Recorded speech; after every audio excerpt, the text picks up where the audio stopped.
Presentation of Read About It is made possible in part by a grant from Cox Communications of Oklahoma City, proud sponsor of this effort to promote reading, education, and literacy in our community. Fantasy and adventure will be the topic on Read About It tonight. Hi, I'm BJ Williams. PC Cast will be telling us about her new book, Goddess by Mistake. Susie Beasley will talk with Phil Talbert. Kids Corner will feature Rosemary Zarsky. We also have Doug Benton and Clyde Martin. Coming up, PC Cast. The following public service program is brought to you by the Metropolitan Library System.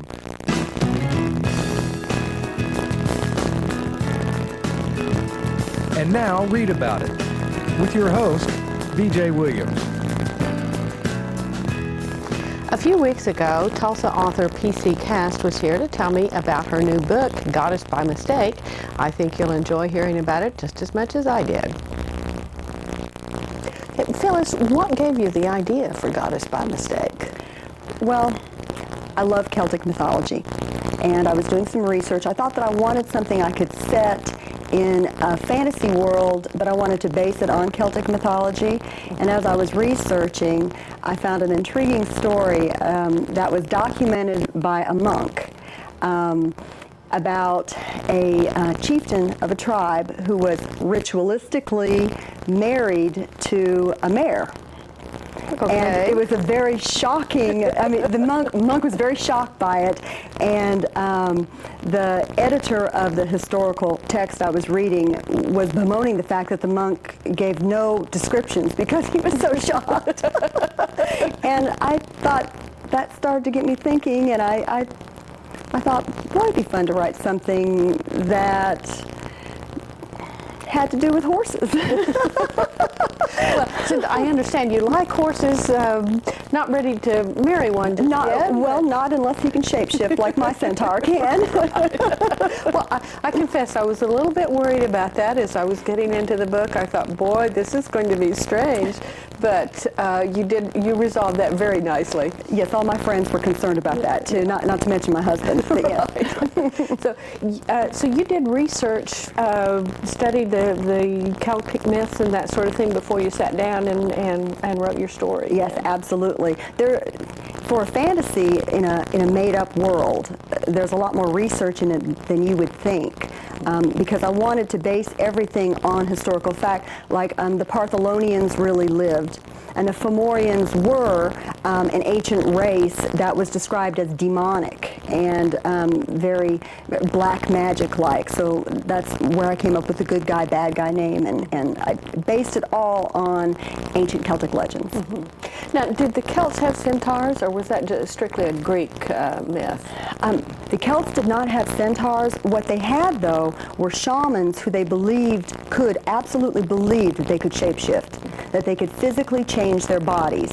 And that's where I took, Epona was a Celtic horse goddess, and I just took that a step further with the shape-shifting centaur, who is also a shaman. Mm-hmm. And actually what you did was take a high school teacher, I can't imagine who she might be modeled after. Can't imagine.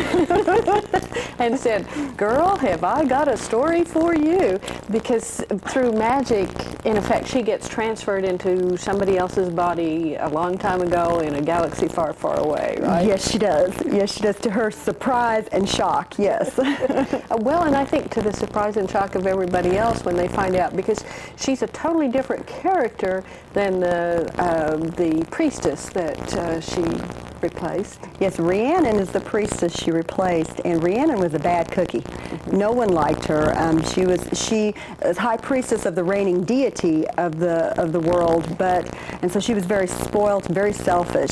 And then you have, the wonderful English teacher coming over who is shocked by what's going on around her, and as shocked by what her character, everyone thinks, of course, she is this other character, but what this character has been doing for years, and so she's kind of left with a big mess that she has to clean up. But as she tells herself, anybody who has handled high school students can cope with almost anything. You can cope with anything if you handle high school students, yes. Well, I noticed you managed to put a few little incidents in here of things that high school students can do. I'm assuming that these are from life. My children, my teenagers, will They will recognize themselves several places in the books.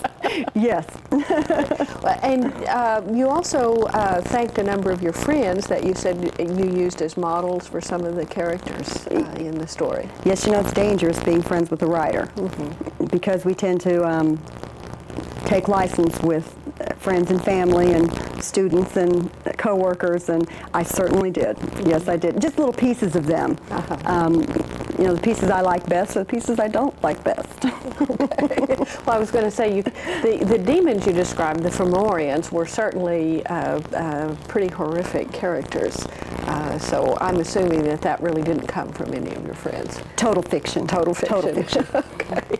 But the plot actually is, we've been talking around it all this time, maybe we should share with our audience. We've got a priestess who really shows up at the right time because the Fomorians look like they are invading, and they are not nice people. They seem to be a little bit vampiristic, very definitely carnivores. You don't want them in your neighborhood. No, they are bad creatures, and the point that Shannon finally, you know, she comes to realize at the end is that it really wasn't a mistake that she changed worlds. The goddess called her there, and she finds out, you know, what it is to be called by a goddess through an Oklahoma school teacher's sense of humor and point of view. Well, and this marriage with the centaur had actually already been arranged because somebody had said, you know, I think bad things are going to be happening. We really kind of all need to get together. The centaur, Clanfinton, yes. Clanfinton. I'm always careful with pronouncing my version of pronunciation is not everybody else's.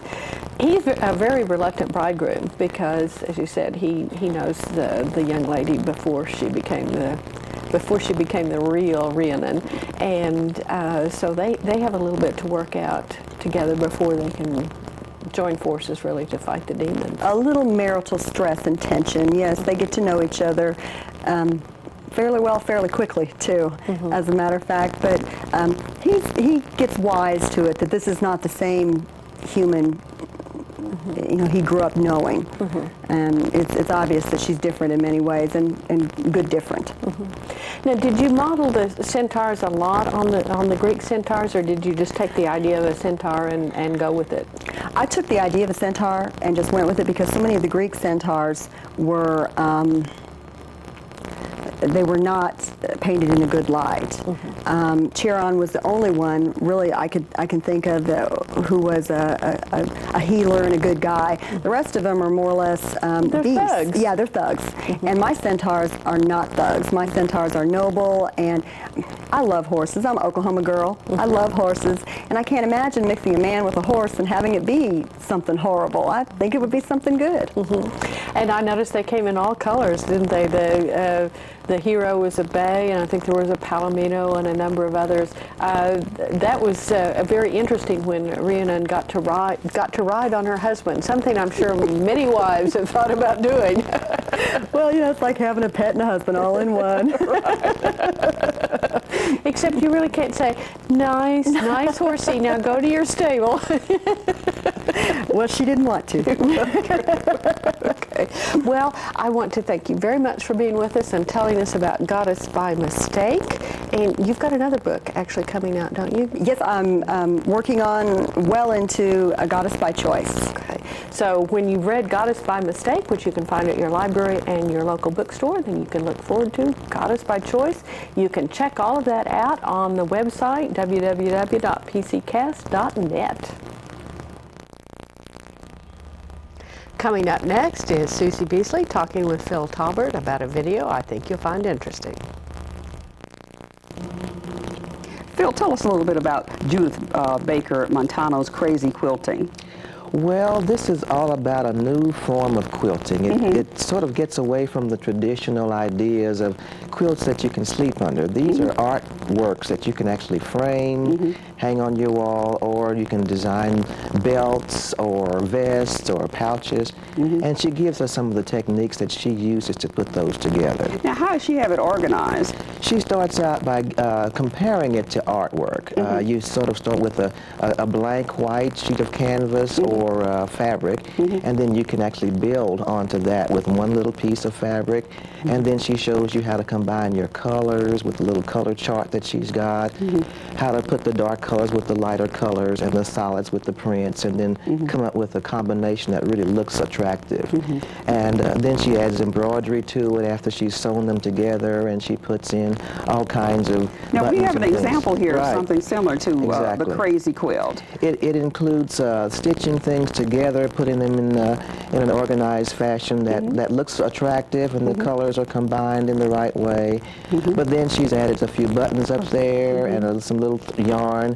You can do all kinds of things like that with beads, and you can even put pictures in there and create a work of art that you can actually frame and display or show off to your friends. Right. So, what other materials are there in the library system relating to quilts and Oh, quilting? we have got numerous videos and books in all of our library branches on quilts, all kinds of quilts from different nationalities, ethnic groups, styles, different kinds of quilting squares, how to do them on videos. We've got African quilts, Native American, and all other nationalities. And right. community quilts and Yes. block quilts and things of that Yes. nature. And this is kind of a folk art tradition that tells a Correct. story. Yes, our library even used some of these materials at Capitol Hill to create a set of quilt banners that we're displaying as part of our 50th anniversary celebration. Yeah, and you're doing a Stitches in Time Yes. pillow Correct. program also. Right. And I know that Midwest City is doing that also. We're also doing National Quilt Month in November with the Soldier Creek Quilting Club, and they usually meet every Monday from 10 to 3. And it's always a wonder to see the ladies get together and tell the stories about how their mothers shared with them the story of the Right. quilts and the quilt squares and all that. Right. Well, Phil, we really appreciate you coming and sharing with us Judith Baker Montano's Crazy Quilting, a 60-minute video available for public performance, licensed for public performance, available at your local library and perhaps your local video store. And we'll see you next time, Phil. Thank you. Thanks, Susie and Phil. We'll be back with more books in just a moment. There are millions of websites on the internet, more than 800 million web pages, and thousands of search engines. It's easy to get lost unless you start at metrolibrary.org. Renew your books, browse the catalog, search a database, check movie listings, or even your horoscope. At metrolibrary.org, you'll find the perfect place to start your web journey. A family-friendly site redesigned to meet your needs. Sure, you could cruise the other 799 million web pages, but why? I have a couple of books that I think you might find enjoyable. This first one has to do with exercise, which we're all told almost every day is good for us. Not only does it make us feel better, it helps us live a little bit longer. But a lot of us have no clue where to begin or how to start. This book, How to Use Yoga by Mira Mehta, may well help you. It's a very good book. It is clear, concise, wonderfully illustrated with photographs that take you step by step through each of many poses. Mira Mehta is a lifelong student of a type of yoga that was formulated by B.S.K. Iyengar a number of years ago. And this book will help you get started not only in the poses but also in relaxation and breathing exercises, which I am told will help us all de-stress quite a bit. Not only are there illustrations for quite a variety of poses, there is an actual 10-week program complete with a catalog of each of the poses that you need to follow for it. There is a glossary of terms, an explanation of the equipment that you will need for yoga, which thankfully is very little. You can put together a yoga studio with things that are in your own home. There are also useful addresses, and although this book was published in Britain, it does have U.S. addresses if you want to find out more about this particular particular kind of yoga. This book comes highly recommended by anybody who does yoga. It's a good way to get started, and you may then want to continue further and find a yoga class in the area yourself. But take a look at How to Use Yoga by Mira Mehta.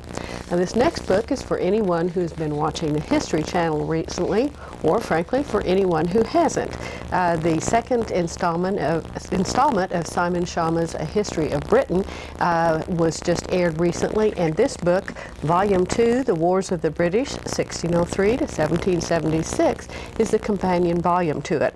It fleshes out what you saw on the show, and if you didn't see the series, then this will fill you in on what you've been missing. Now, Schama has an almost awe-inspiring ability to tell a story, and he does that quite dramatically on TV and when he's writing as well. He uses it to tell you both great deeds and base scandals, sublime stories, and the lowest gossip, all of which were chock full of this particular period of English history. He begins with James VI and I's succession to the English throne after Elizabeth I's death in 1603. And although you might think this was the beginning of a peaceful time, it should have been for the English, it was actually the beginning of one of their bloodiest periods. This had the English Civil War, and frankly, there was absolutely nothing civil about it. Hundreds of thousands of people were killed in this war, and most of them were not combatants or soldiers. A tremendous number of women and children and old people were killed simply because they didn't believe the particular religious beliefs of the people who had arms marching through their village at this time. It's hard to believe that the English and the Scots killed each other as heartily as they did, but you'll find out all about it in Simon Schama's most recent History of Britain. Coming up next is Kids Corner. Kelly Ria talks with Rosemary Zarsky about a book just for our young adults. Rosemary Zarsky has a really good book for us to read this week. And what's the name of it? It's called Lizzie at Last, and it's by Claudia Mills. Lizzie at Last by Claudia Mills. Mm-hmm. It sounds really good. Can you give us just a little rundown about what it's about? It's about Lizzie, a young lady going into the 7th grade who is classified as the local nerd. The nerd. Oh. Well, from the front cover, she does not look like a nerd. Well, she does if you are into jeans and T-shirts and that kind of everyday wear. The picture of her is her everyday wear. So she likes frilly things and maybe older styles? Older styles, poetic expressions. Oh, she likes to write poetry. Oh, yes, very much. But she wants to be accepted by the popular crowd. And as you know, when they're 14 years old, that's very important. It is. Going into the 7th grade, you feel like you're blooming, and you do want a lot of friends. And so she does try.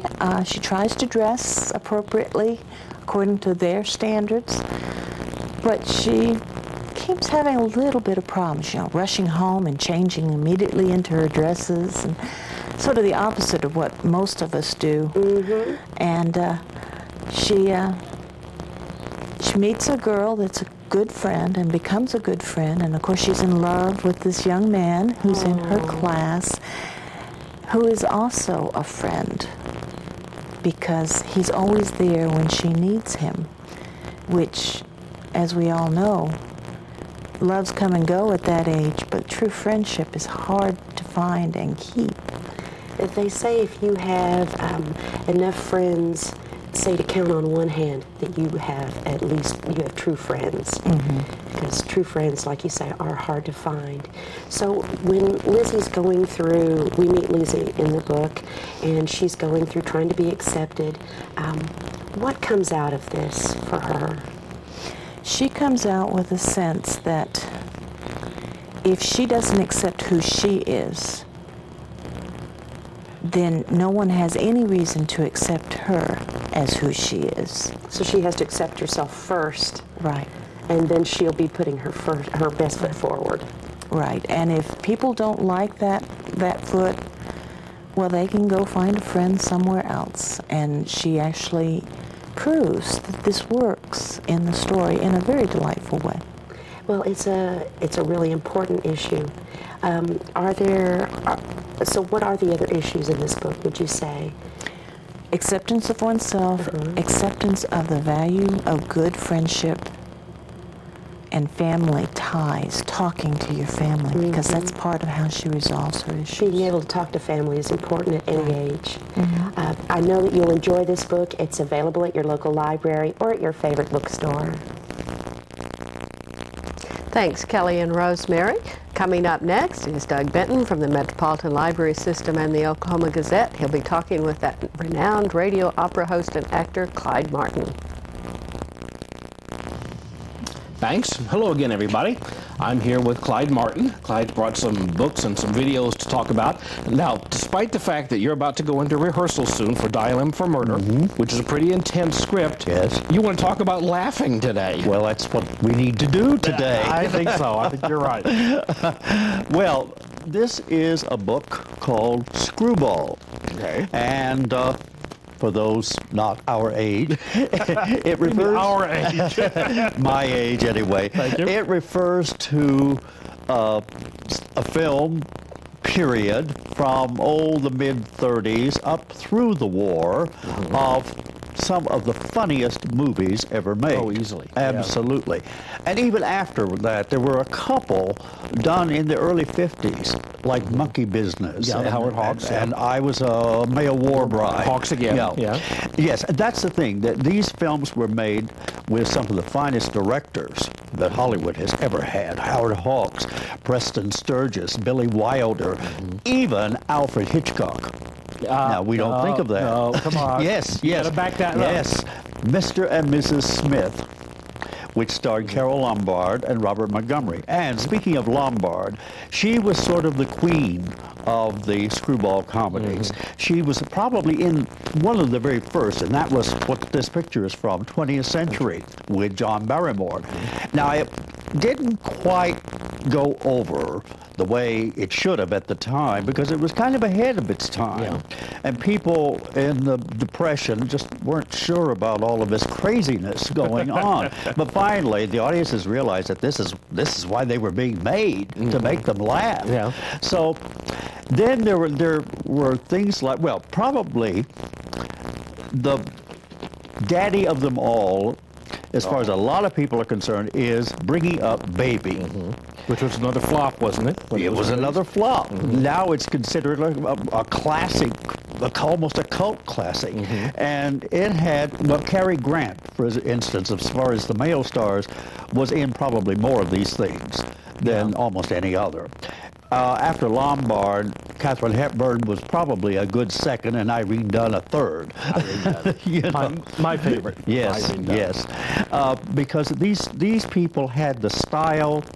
They had great writers to begin with, and great directors, and then the casts were just some of the best farceurs in the business.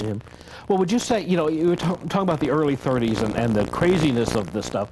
It seems that audiences then could look at somebody who looked crazy, like the Marx Brothers, and laugh at that zaniness. But screwball comedies didn't have people in the leads who looked funny, did they? No, they were good-looking people. They were leading men and leading women. Yeah. And you could understand that maybe that they would be attracted to each other, but not in the way, but they would be slapping each other down and knocking each other over, as Carol Lombard and Frederick March do a lot in Nothing Sacred. Well, Clyde, thank you very much. The book is called Screwball, A History of Screwball Comedy.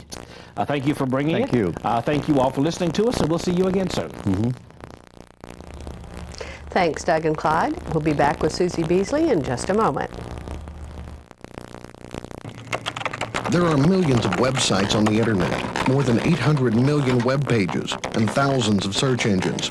It's easy to get lost unless you start at metrolibrary.org. Renew your books, browse the catalog, search a database, check movie listings, or even your horoscope. At metrolibrary.org, you'll find the perfect place to start your web journey. A family-friendly site redesigned to meet your needs. Sure, you could cruise the other 799 million web pages, but why? Susie Beasley from the Midwest City Library is here to tell us about an event that's going to take place actually at the Midwest City Community Center, but it is sponsored by the library system. And what is it, Susie? The program is Concert of Stories for the family, and is co-sponsored by the Territory Tellers of Oklahoma and the Wayward Tellers of Oklahoma, which is a storytelling group here in the area. Okay, now when is it going to happen? It's going to be Tuesday, November the 27th from 7 until 9 at the Midwest City Community Center at 100 North Midwest Boulevard. And you bring your whole family, and you're going to hear stories of all kinds, aren't you? Stories of all kinds, basically relating to the holiday season. Rosemary Zarsky, who is a part of the Territory Tellers, will be doing some really terrific stories, and so would Liz Parker, who is a retired drama teacher. She's bringing in some stories from different countries, and I will be one of the storytellers, and I'll be doing some Kwanzaa stories and historical holiday tales, Oklahoma and in other parts of the United States. Okay, so this is stories, as you said, about the holidays. We've got Kwanzaa. I'm assuming they're going to be Christmas stories. We have Christmas stories. We'll also have stories. Hanukkah stories, and we'll have stories of Ramadan, and we'll also probably have some Chinese New Year stories too. Okay, so there's something for everybody. There's something for everyone, and we're inviting families to come because there's a segment in the program where the audience will be asked to come and tell short 5-minute stories of how their Christmases went. Okay, so wonderful stories about the time I finally got the Barbie doll I'd been wanting. Right. Or I'm assuming somebody's going to tell about the time the dog ate the turkey. That's right, the time the dog ate the turkey, or the baby brother ate all the chocolate off the chocolate cake, things like that. So, but it's really going to be some heartwarming stories for the holiday season, and we want to invite everyone to come out to the Midwest City Community Center on Tuesday, November the 27th from 7 to 9, and they can contact the library at Midwest City for more details. Okay, and that phone number is showing up now. It's 732-4828. Okay, now do you need to pre-register? You can give us a call if you come in as groups, because I believe we'll be in room D at the community center, and I think the capacity is about 70. Okay, but it is free. It is free and open to the public, and we just invite the community to come out and for this beautiful program. Now, this is also, in a way, kind of a kickoff for something that you're going to be doing actually in the new year. In the new year. We'll start up our new year 2002 with Storytelling Basics, and that will be January the 28th at 7 p.m., also at the Midwest City Community Center. And so basically this is a storytelling workshop for beginning storytellers, intermediate or advanced, or just people that are interested in the art of storytelling. Okay, so perhaps moms and dads or grandparents? Grandparents, caregivers. We want them to come out for this free event that's put on by the Territory Tellers, because storytelling is a unique art form to carry on the oral tradition, and we're lacking with that right now. And the Territory Tellers want to share all those techniques with the community. Well, I can remember listening to stories that my grandmother would tell, but I suspect they might have been better if she'd been able to go to one of those workshops. That's right. It's certainly true. Maybe spice up some of the things. Maybe that also. So let's go over all of this again for the Concert of Stories. Concert of Stories is Tuesday, November the 27th at 7 p.m. at the Midwest City Community Center, which is at 100 North Midwest Boulevard. And they want more information, they can call the library at 732-4828. Or they can show up at 7 p.m. with the kids. And learn stories about, again, Kwanzaa. Christmas, Hanukkah, perhaps Chanukah, and also Ramadan and Chinese New Year. Okay, so it sounds like there's something that any kid would enjoy. That any kid will enjoy, and we will have unique refreshments, nice warm apple cider, and some gingerbread cookies. And then they can go over to the Midwest City Library and check out books on storytelling and on holiday season stories. That sounds wonderful, Susie. Thank you very much for telling us about it. Thank you for letting me come on the show. And remember, you can check out this information and much more at the Library System's website, www.metrolibrary.org. Not only does it have a listing of all the libraries and where they're located and when they are open, but our complete programming schedule for the coming month is available. It will tell you when and where, whether you need to pre-register or not, and who the program is appropriate for. When you're there, you can also check out databases, get all kinds of information that is available through that particular website, look into our catalog, and put books on reserve. Check us out and join us again next time.